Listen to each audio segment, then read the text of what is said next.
Hello everyone, I'm back again with my another mystery sound challenge. Well, today's mystery sound is going to be interesting as I have these balloons with me which we are going to pop and find out a mystery sound. Do you want to find out? Come, let's find out. But today we are going in a reverse way. Why? Let's find out the mystery sound first and then go with the examples. I'm excited. Are you? Let's see.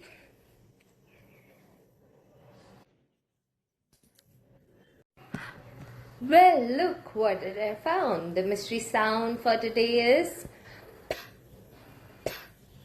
Let's see what are the examples that go with.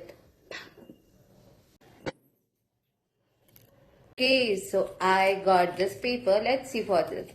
It's pineapple. Pineapple.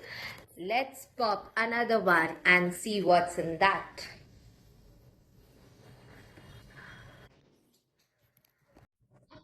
Well, what did I got? I got pipe. Pipe.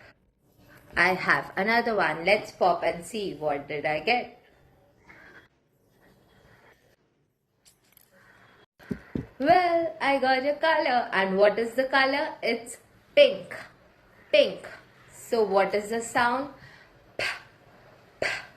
Practice the sound and let me know down in the comment what sound do you want me to make. Bye bye.